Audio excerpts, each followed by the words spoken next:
Olá, meus queridos, tudo bem com vocês? Olha só, na aula de hoje nós estudaremos o último módulo do nosso caderno 3, módulo esse que é o módulo 35. Para quem quiser nos acompanhar, pegue sua apostila, coloque no módulo 35 e vamos ao combate, tá certo?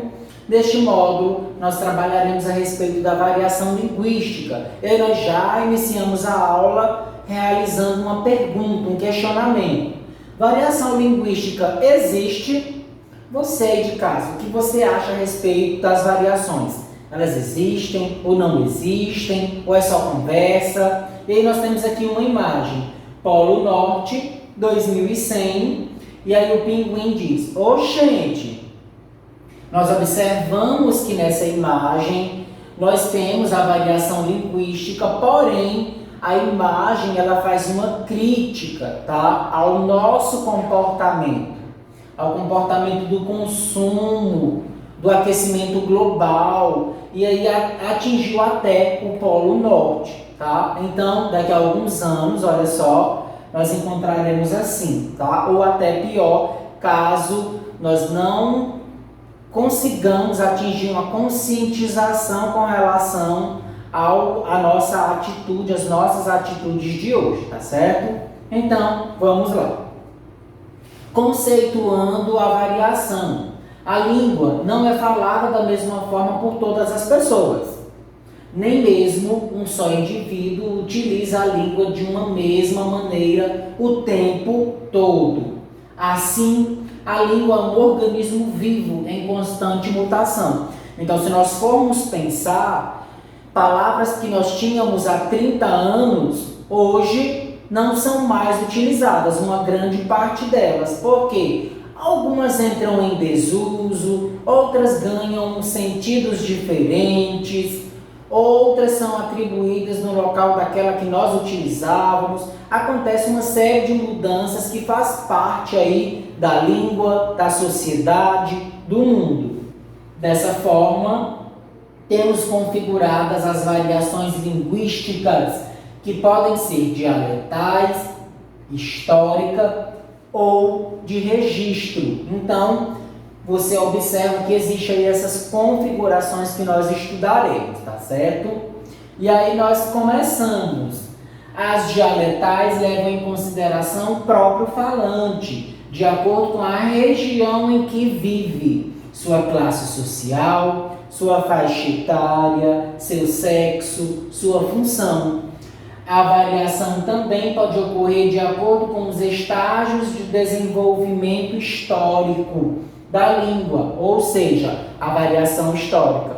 Então, dependendo da região que você vive, você pode puxar mais o R, puxar mais o S, ter uma característica bem marcante na fala em algumas consoantes, não conseguir pronunciar LH, NH, enfim, isso vai de região para região, de pessoa para pessoa, tá certo? E claro, a questão histórica também influencia muito nesse comando. A variação de registro ocorre em função do uso da língua, formal ou informal, ou seja, você pode obedecer todo um padrão normativo da gramática ou não. Tá? Isso quem vai me dizer o que fazer são as situações, são os contextos aos quais eu estou inserido. E de acordo com quem é o receptor da mensagem, claro.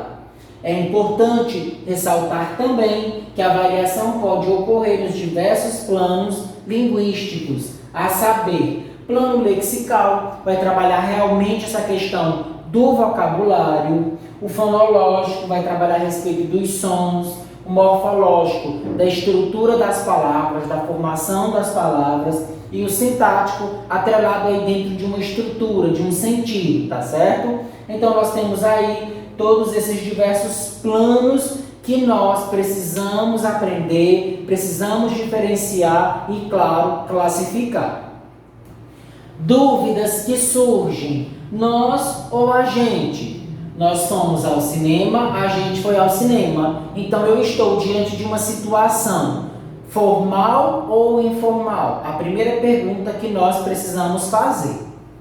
Salsicha ou salsicha? E aí, qual é a correta? Aipim ou mandioca? Qual é a correta? Semáforo ou farol ou sinal de trânsito? Casca ou casga? E aí, o que você acha? Faça suas apostas aí de casa, tá certo? Norma padrão.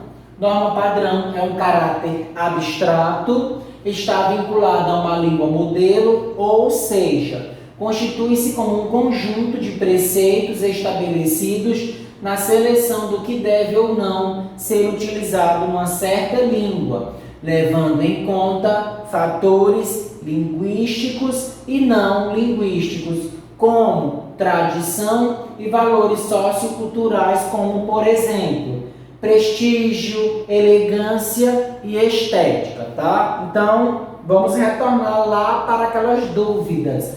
Você aí de casa utiliza nós ou a gente? Ou depende aí da pessoa com quem você esteja falando?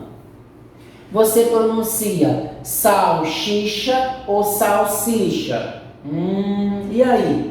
Ou você tem dificuldade em fazer a pronúncia correta? Aipim ou mandioca, o que você utiliza?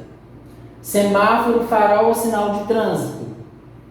Casca ou casga, tá? Pode utilizar os dois? Posso, desde que eu verifique a situação que eu esteja inserido, tá? Salsicha ou salsicha? O correto é salsicha, mas algumas pessoas não conseguem pronunciar, tá? Isso é realmente uma questão fonológica e caso você não consiga, algum fator está determinando essa pronúncia. Então, você deve procurar um especialista. Aipim ou mandioca, os dois estão corretos, mas depende muito da região. Na nossa região, nós utilizamos o termo mandioca, mas não é errado se alguém utilizar porventura aipim. Eu posso chamar semáforo, posso chamar farol ou sinal de trânsito, tá? Eu chamo farol. Você de casa, chama como?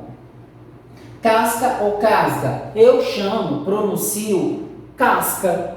Mas algumas pessoas podem sentir dificuldade em fazer essa pronúncia, tá? E aí vai da mesma forma que o termo salsicha, certo? Depois que nós já vimos a norma padrão, nós vamos para a norma coloquial, certo? Que diz o seguinte: a linguagem coloquial é uma variação de linguagem popular utilizada em situações cotidianas mais informais. A coloquialidade encontra fluidez na oralidade, ou seja, na fala, e assim não requer adequação às normas da gramática tradicional. É na linguagem coloquial que encontramos as gírias, estrangeirismos, neologismos, abreviações, isto é, palavras e expressões que não se relacionam à norma culta da língua portuguesa. Tudo isso que está em negrito, ó, estrangeirismo, gíria, neologismo, abreviações, nós estudaremos em um capítulo específico, tá? Então fiquem tranquilos quanto à aplicabilidade desses termos, quanto à utilização de tudo isso, certo? Então nós percebemos que a norma coloquial tem uma diferença com a norma padrão. Enquanto na norma coloquial eu vou utilizar, não obedecendo a gramática normativa, só se preocupa com a comunicação. Dentro da norma padrão, eu me preocupo com a gramática, eu me preocupo com as regras, eu me preocupo com tudo aquilo que a gramática estuda e estabelece, tá? Então é importante que vocês saibam diferenciar as duas e também saibam utilizá-las em contextos adequados, ok? Então, pessoal, por hoje foi só. Espero que vocês tenham gostado. Acompanhe as redes sociais e a Agenda Edu e até a próxima.